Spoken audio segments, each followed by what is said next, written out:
할렐루야. 사랑합니다. 사랑의 주님, 우리 예수님의 이름으로 문안드립니다. 안녕하세요. 쉽고 재미있고 끝내주는 술술 일으키고 쏙쏙 이해되고 쑥쑥 믿음이 자라는 술쏙쑥 성경으로 1년 1독 이상 통독하며 공부하고 은혜 받고 축복받고 전도용으로 쓰는 이런 모든 문제를 다 해결하는 술쏙쑥 성경으로 오늘은 마태복음 16장, 17장, 18장을 읽고 공부하겠습니다. 16장입니다. 우리 예수님께서는 표적을 보여달라는 바리새인과 사두개인들에게 두 번째로 요나 선자의 표적밖에는 보여줄 표적이 없다고 말씀하셨습니다. 1절입니다. 하루는 바리새인과 부활을 믿지 않는 사두개인들이 우리 예수님을 시험하기 위해 찾아와 하늘로부터 오는 표적을 보여달라고 요구했습니다. 앞에서 한번 공부했지만 바리새인과 사두개인과 이런 그때 예수님 당시에 있었던 그 분파들에 대해서 좀 설명하겠습니다. 바리새인들은 구별된 자라 그러고요.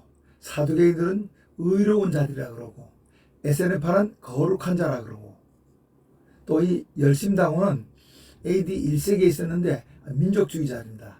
애국적이고 로마에 대한 무력 항쟁을 주장하던 사람들이죠.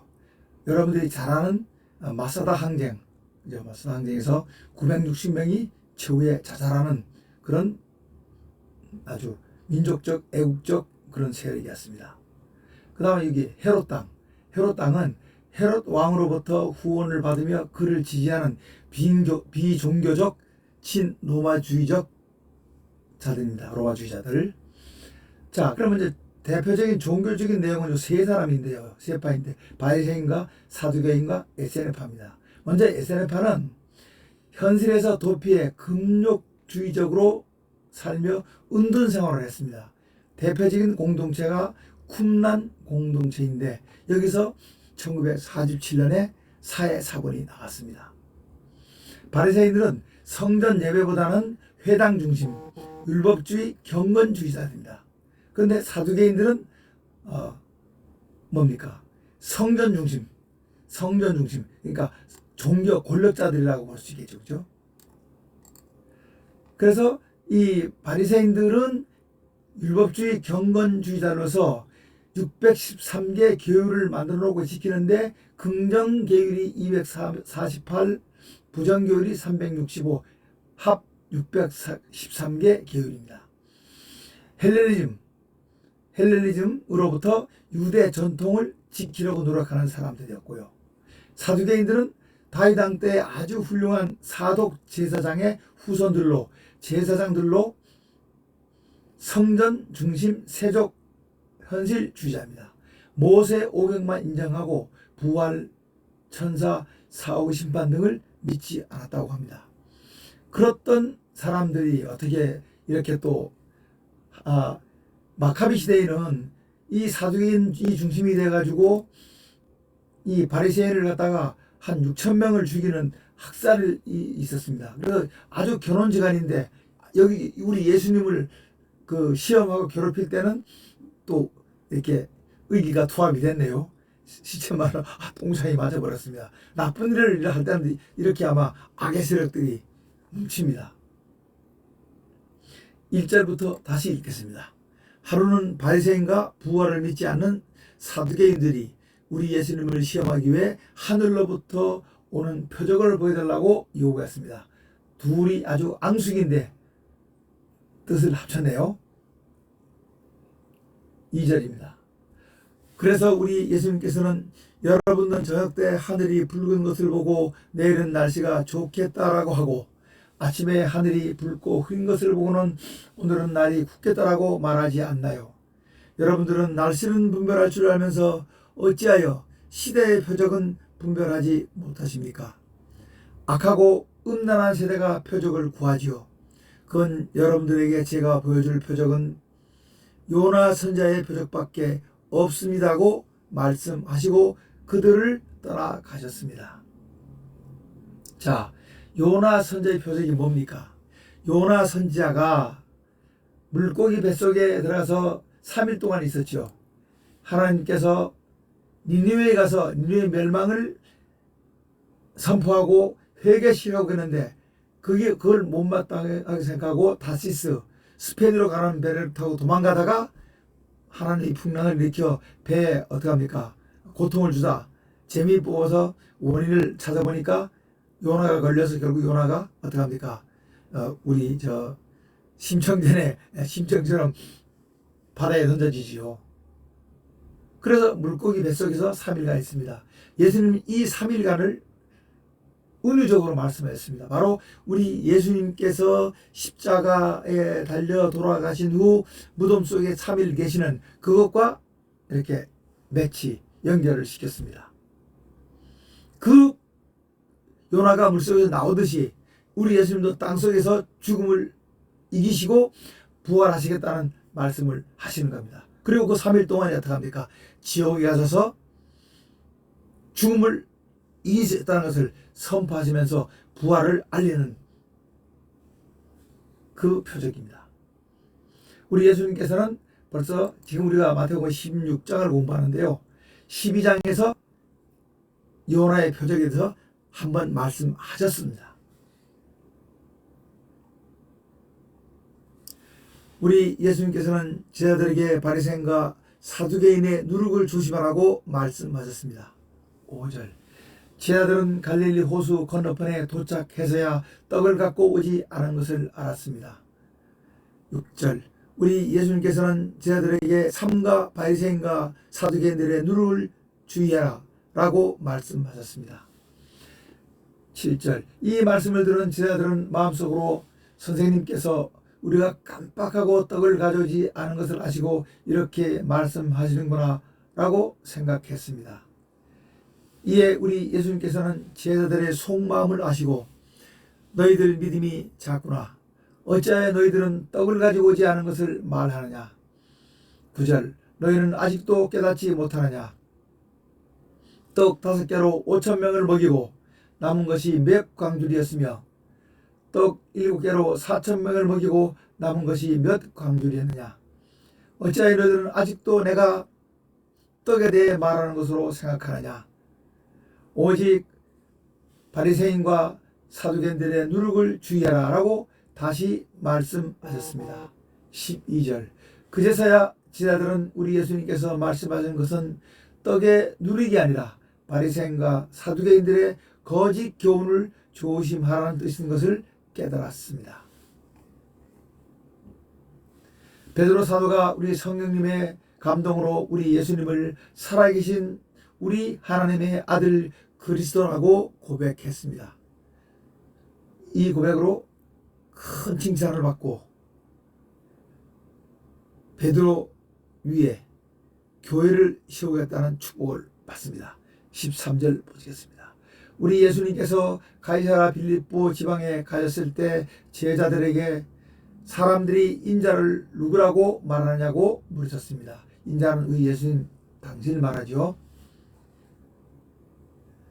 가이사랴 빌립보는 헤르몬산 남서쪽에 위치한 4분의 1 영주 빌 위치했는데 4분의 1 영주 빌립은 높고 두껍게 성벽을 쌓고 가이사르 티베리우스 황제를 기념하기 위해 가이사라는 이름을 붙였습니다.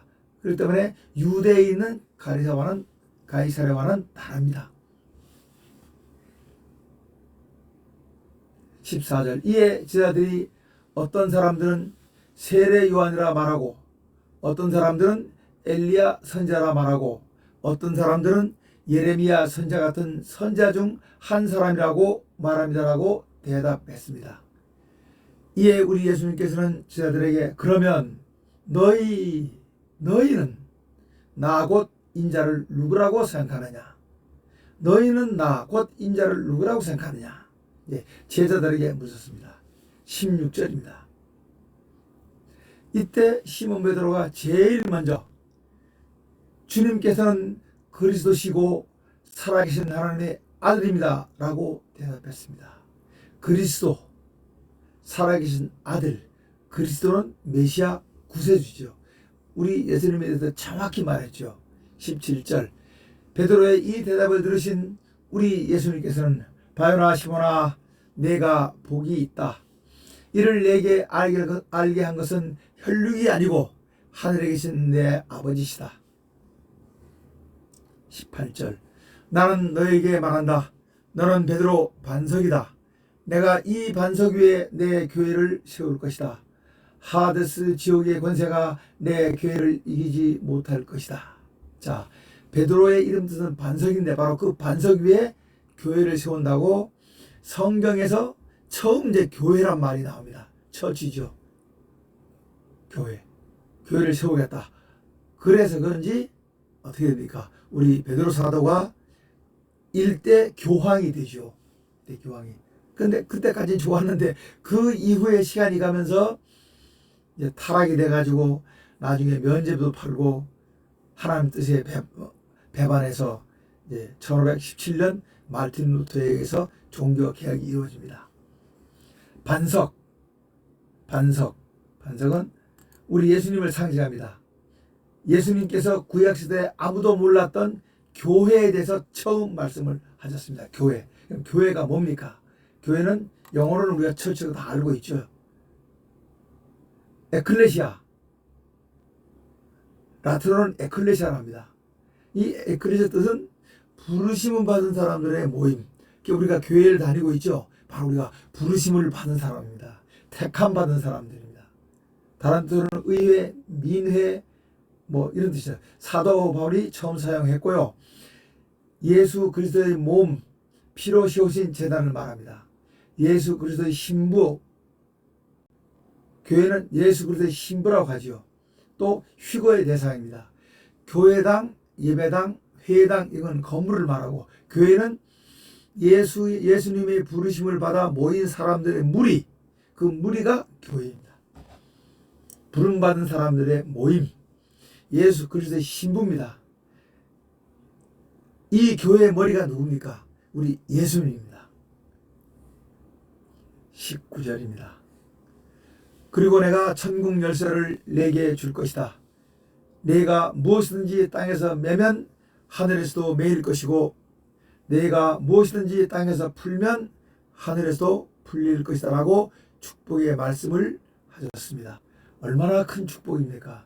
결국 베드로 사도는 전도하다가 그죠? 어떻게 합니까? 전설에 의하면 십자가에 달려 돌아가는 죽는 형을 받자 나는 감히 그렇게 못 죽습니다 하고 거꾸로 매달린 십자가형을 받았다고 하죠. 20절입니다. 그리고 우리 예수님께서는 제자들에게 우리 예수님께서 그리스도인 것을 아무에게도 말하지 말라고 당부하셨습니다.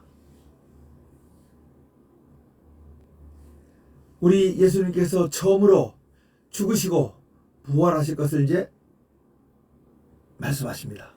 21절입니다. 이때부터 비로소 우리 예수님께서는 당신께서 예루살렘에 올라가 대제사장과 장로들과 서기관들에게 많은 고난을 받은 후 죽임을 당하시고 3일 만에 살아나실 것을 제자들에게 드러내 말씀하셨습니다. 22절 이 말씀을 들은 베드로 사도가 우리 예수님께 주님 절대로 죽으셔서는 안 됩니다. 결단코 그런 일이 주님께 일어나서는 안 됩니다라고 강하게 만류했습니다. 이에 우리 예수님께서는 돌아서셔서 사탄 마귀에게 사로잡힌 베드로에게 사탄아 내 뒤로 물러가라. 내가 나를 넘어지게 하려고 하는구나. 내가 어찌 하나님의 일을 생각하지 않고 사람의 일만 생각하느냐고 말씀하셔 사탄 마귀를 물리쳤습니다. 베드로의 이 말을 할 때 마귀가 들어와서 예수님의 그 십자가 죽음을 막는 겁니다. 왜냐? 그걸 막아야만 영원히 하나님의 구속 사업이 이루어지지 않기 때문이죠. 24절입니다. 그리고 우리 예수님께서는 제자들에게 누구든지 나를 따라오려면 자기를 부인하고 자기 십자가를 지고 나를 따라야 한다. 25절 누구든지 자기 목숨을 구하고자 하는 사람은 잃을 것이고 누구든지 나를 위해 자기 목숨을 잃으려 하는 사람은 찾을 것이다. 사즉 생이요 생즉 살아내죠.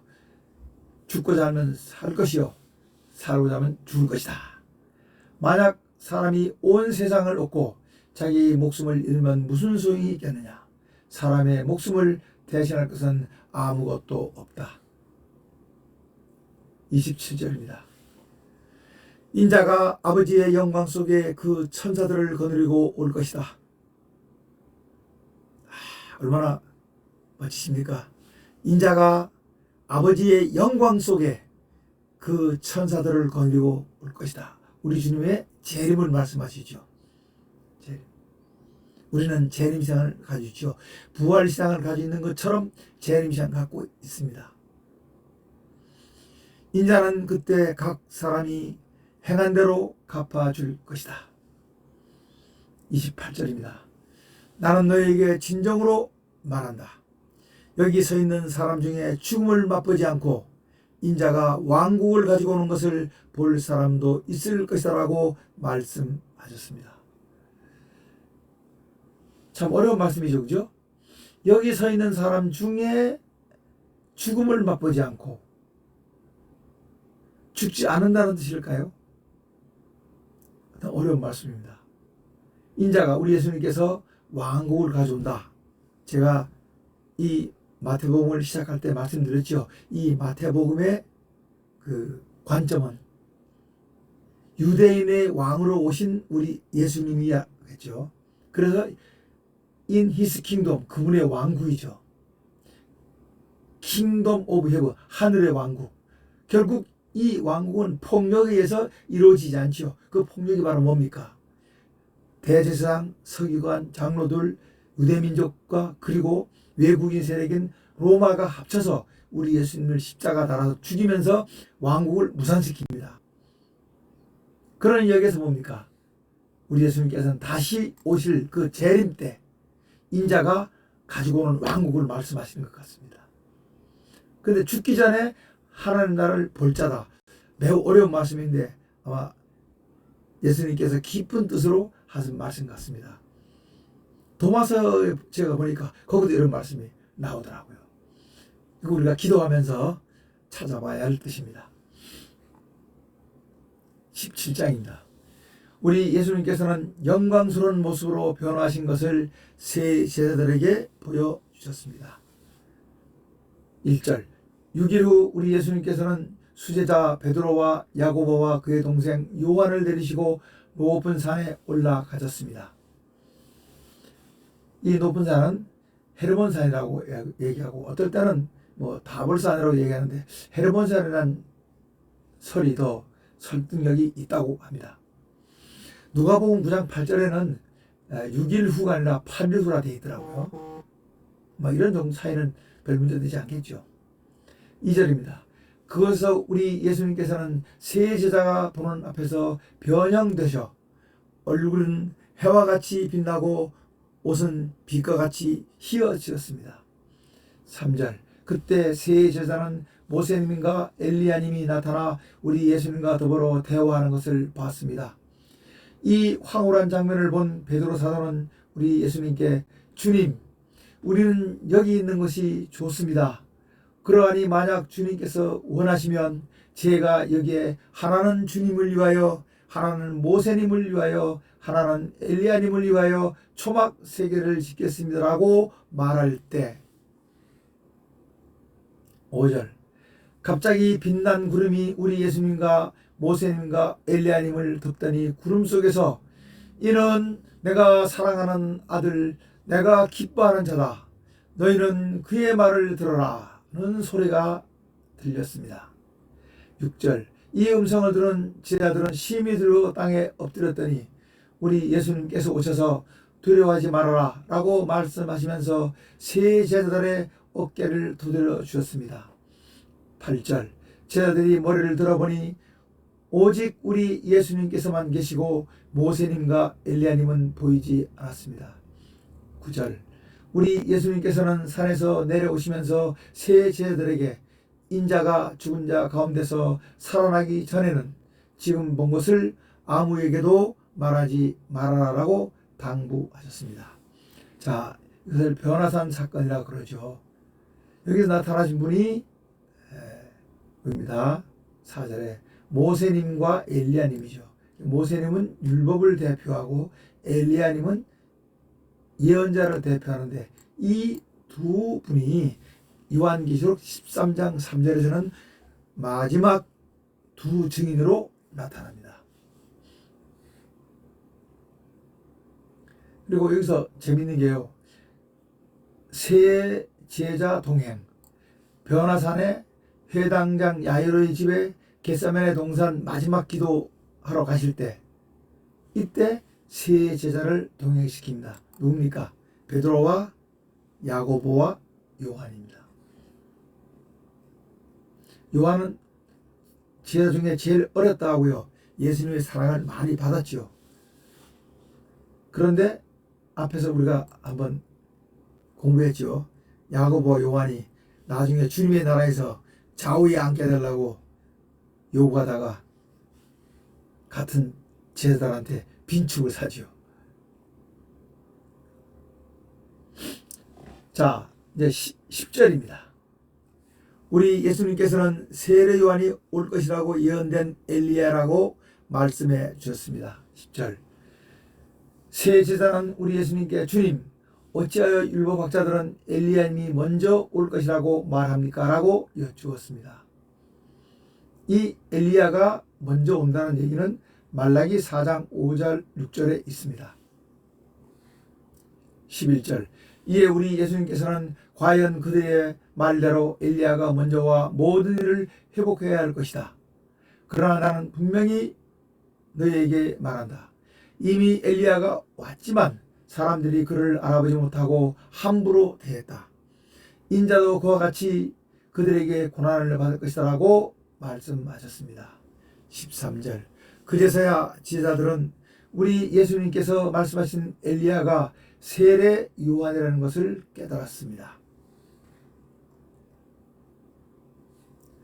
우리 예수님께서는 마귀를 쫓아내지 못한 제자들의 믿음 없음을 꾸짖으시며 믿음의 능력에 대해 말씀해 주셨습니다. 14절 우리 예수님께서 세 제자와 함께 변화산에서 하산하셔 무리에게로 돌아오시자 한 사람이 우리 예수님께 나와 꿇어 엎드려 주님 제 아들을 불쌍히 여겨주세요.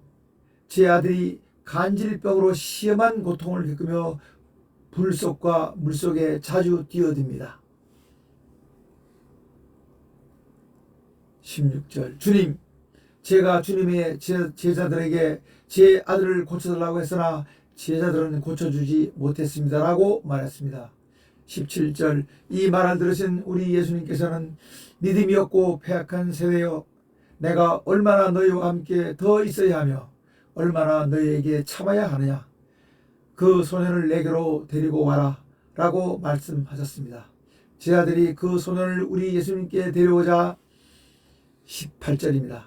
우리 예수님께서 마귀를 꾸짖으시니 마귀가 나가고 그 소년의 간질병이 바로 나왔습니다. 19절 제자들은 우리 예수님께 조용히 주님 어찌하여 저희는 마귀를 쫓아내지 못하였습니까? 라고 여쭈었습니다. 20절 그건 너희들의 믿음이 작은 까닭이다. 나는 너희에게 진정으로 말한다.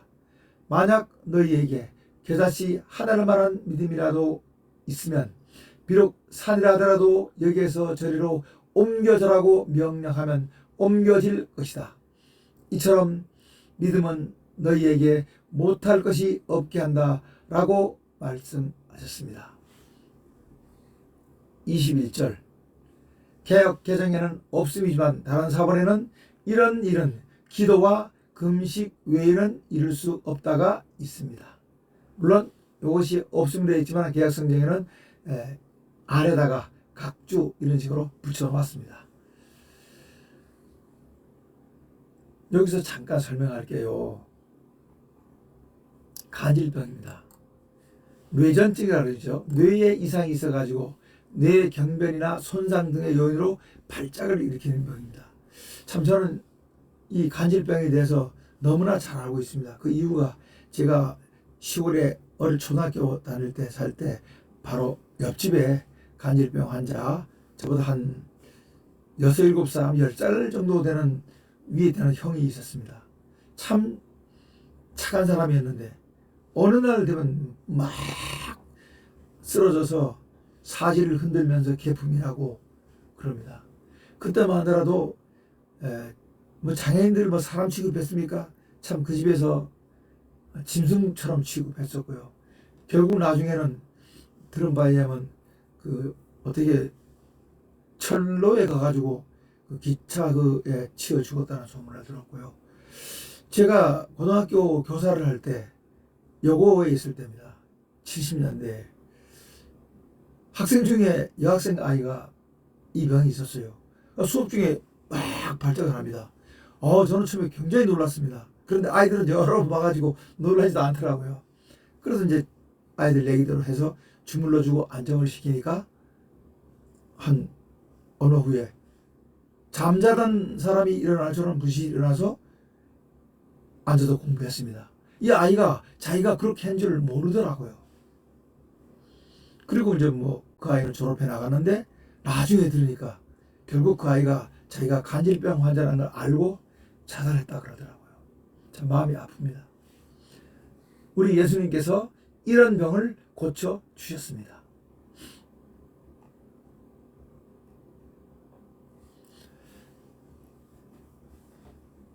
우리 예수님께서는 두 번째로 죽으실 것과 부활하실 것을 말씀하셨습니다. 22절입니다.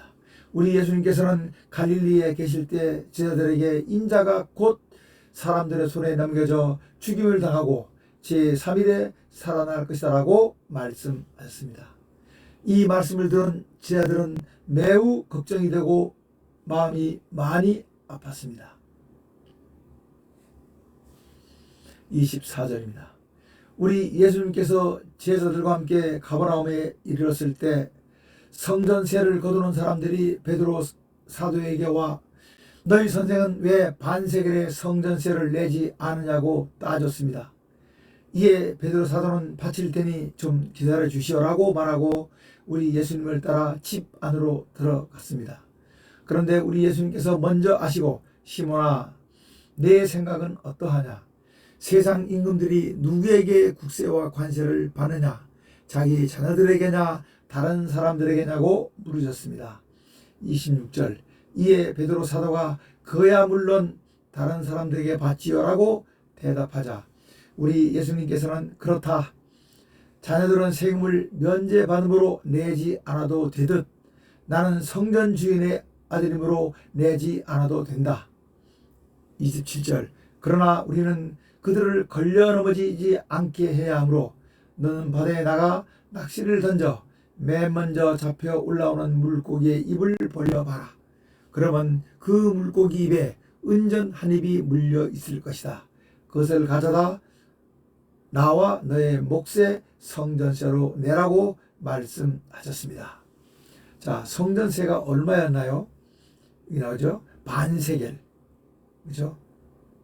너희 선생은 왜 반세겔의 성전세를 내지 않느냐고 따졌다 그러죠. 반세겔. 네, 반세겔은 유대 남자가 매년 성전에 바치는 세금으로 당시에 이틀치 품삯입니다. 이틀치. 그러니까 하루 품삯은 한 데나리온이죠. 그러니까 두 데나리온에 해당된다 볼 수 있겠습니다. 이때는 뭡니까? 이스라엘은 하나님이 직접 다스리시는 신정국가이기 때문에 국민들이 세금을 내는데 이스라엘은 뭡니까? 성전 중심의 나라이기 때문에 성전에다가 그걸 바쳐야 했습니다. 전화가 와서 끊었습니다. 자, 이제 18장 가겠습니다. 우리 예수님께서는 천국에서 진정으로 큰 사람에 대해 말씀해 주셨습니다. 1절 제자들이 우리 예수님께 천국에서는 어떤 사람이 큰 사람이냐고 여쭈었습니다. 이에 우리 예수님께서는 어린아이 한 명을 데려다 제자들 가운데 세우시고 나는 너희에게 진정으로 말한다. 너희가 돌이켜 이런 어린아이와 같이 않으면 결단코 천국에 들어가지 못할 것이다. 천국에서는 이런 어린아이와 같이 자기를 낮추는 사람이 큰 사람이다. 그러므로 내 이름으로 이런 어린아이를 영접하는 것은 곧 나를 영접하는 것이다. 결국 뭡니까? 하늘나라에서 큰 사람은 겸손한 사람이라는 말씀이죠. 여기서 우리 예수님의 아주 실물 교육 방법이 나옵니다. 우리 예수님은 어떻게 했습니까? 어린아이를 데려다가 세워놓고 가르치셨습니다. 아주 우리 예수님의 교수법은 대단하시죠. 비유법이라는 교수법도 쓰시고요. 그죠? 네. 그리고 우리 예수님이 여러 가지 말들은 어떤 사람들은 그럽니다. 최초의 소설가라고 얼마나 재미있는 비유를 많이 말씀하십니까? 네, 6절입니다. 우리 예수님께서는 다른 사람을 걸려 넘어지게 하지 말라고 말씀해 주셨습니다. 6절입니다. 누구든지 나를 믿는 어린아이처럼 작은 자 하나라도 걸려 넘어지게 하면 그 사람은 차라리 큰 맷돌을 목에 달고 깊은 바다에 빠지는 것이 나을 것이다. 사람을 걸려 넘어지게 하는 일 때문에 세상에는 화가 있을 것이다. 걸려 넘어지게 하는 일이 없을 수는 없으나 남을 걸려 넘어지게 하는 사람은 화를 받을 것이다. 자, 우리 조심하시자고요. 그래요. 말 조심, 행동 조심. 8절입니다. 만약 너희 손이나 발이 너를 범죄하게 하면 차라리 찍어 내버려라. 두 손과 두 발을 갖고 영원한 불 속에 들어가는 것보다 차라리 손이나 발이 없는 채로 생명에 들어가는 것이 낫기 때문이다. 9절. 만약 너희 눈이 너희를 걸러 넘어지게 하면 차라리 빼어내 버려라. 두 눈을 갖고 불타는 지옥에 들어가는 것보다는 차라리 한 눈으로 생명에 들어가는 것이 낫기 때문이다. 지옥불은 게으르다라고 합니다. 10절. 너희는 삼가 작은 자 하나라도 업신여기지 말아라. 나는 너희에게 말한다. 하늘에서 그들의 천사들이 하늘에 계신 내 아버지의 얼굴을 항상 뵙기 때문이다. 한 사람 한 사람의 하늘에서 수호 천사가 있다고 말씀하시네요. 때문에 우리는 뭡니까? 업신여기지 말아라. 업신여기지 말라는 말씀 뭡니까? 앞에 나왔듯이 겸손하라는 말씀이고 또 뒤집어 말하면 뭐합니까? 교만하지 말라는 말씀이시죠. 우리 예수님은 나는 마음이 겸손하고 온유하니 나에게 배우라 말씀하셨죠. 11절 개역 개정에는 없음이라고 되어 있는데 물론 각주나 거기에 도움말에는 다 나와 있습니다. 다른 사회는 인자는 잃은 사람을 구하느라 왔다가 있다 이렇게 표현돼서 없음이라고 되어 있지만 결국은 다 들어 있습니다. 우리 예수님께서는 잃어버렸다가 되찾은 양의 비유를 통해 우리 하나님의 뜻과 사랑을 알려주셨습니다. 12절입니다. 너희는 어떻게 생각하느냐? 어떤 사람에게 100마리의 양이 있었는데 그 중 한 마리가 양떼에서 떨어져 나가 길을 잃었다고 하면 그 주인은 일단 99마리 양을 두고 길 잃은 한 마리 양을 찾으러 가지 않겠느냐? 13절. 나는 너희에게 진정으로 말한다. 만약 양 주인이 길 잃은 양 한 마리를 찾으러 찾는다면 길을 잃지 아니한 99마리 양보다 더 기뻐하지 않겠느냐? 이와 같이 작은 자 하나라도 잃는 것은 하늘에 계신 너희 아버지의 뜻이 아니다. 우리 예수님께서는 죄를 범한 형제를 대하는 태도에 대해서도 말씀해 주셨습니다. 15절. 만약 내 형제가 내게 죄를 범하면 단둘이 있는 데서 조용히 그를 타일러라. 그렇게 그가 너의 잘못을 듣고 너의 말을 듣고 뉘우치면 너는 그 형제를 얻게 되는 것이다. 참 좋은 방법이죠. 단둘이 있을 때 조용히 타일러라. 16절. 그러나 만약 범죄한 형제가 너의 타이름을 듣지 않으면 한두 사람을 더 데리고 가 두세 사람의 증인이 보는 데서 율법의 말씀대로 그의 말을 확증해라. 17절. 그래도 너희의 타이름을 듣지 않으면 교회에 알려 권면하고 교회의 권면도 따르지 않으면 세무관원과 이방인처럼 대우해라. 몇 단계가 있죠, 그죠? 여러 번 용서해주고 타이르라고 방법을 가르쳐 주는데, 제가 교직에 있을 때 상담의 이론에도 이것이 많이 나오고요, 많이 사용했던 방법입니다. 우리 예수님께서는 두세 사람이라도 우리 예수님의 이름으로 모인 곳에는 함께 하시겠다고 말씀하셨습니다. 18절. 나는 너희에게 진정으로 말한다.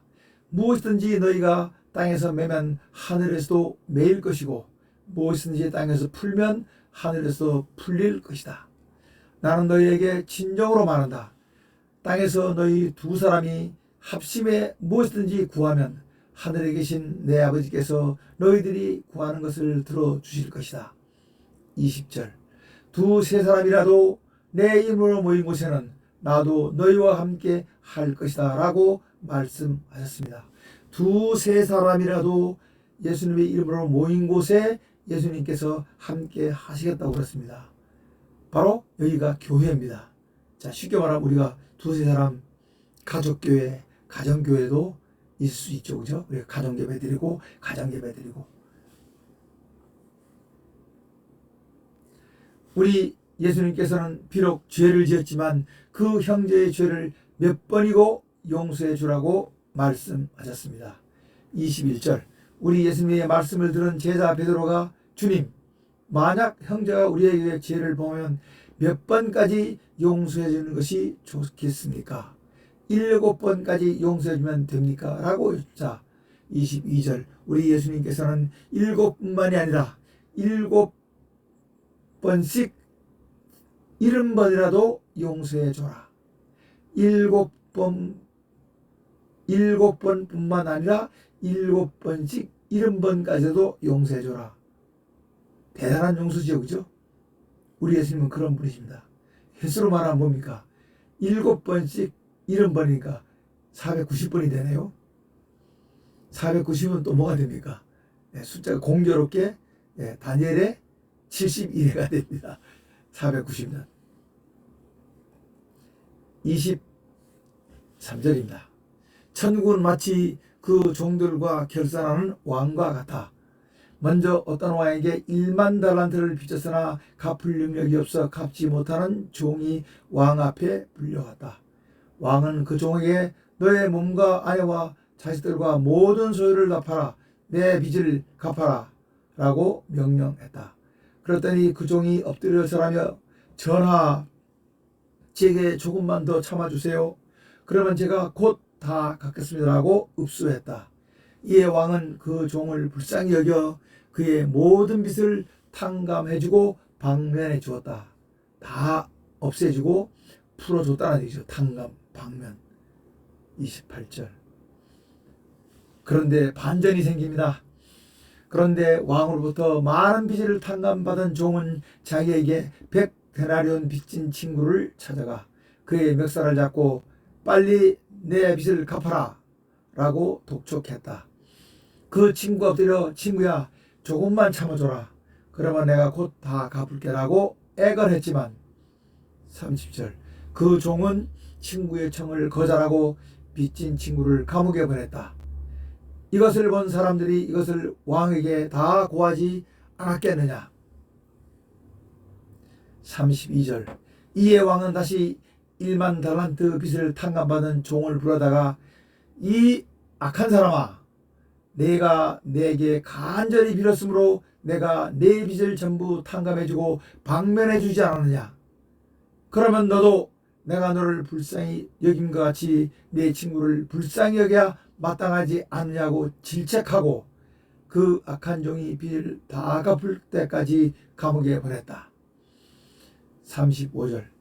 이와 같이 너희가 진정으로 형제를 용서하지 아니하면 하늘에 계신 내 아버지께서도 너희 죄를 용서하지 않을 것이다 라고 말씀하셨습니다. 자, 여기까지 해서 오늘 16, 17, 18장을 읽고 공부했습니다.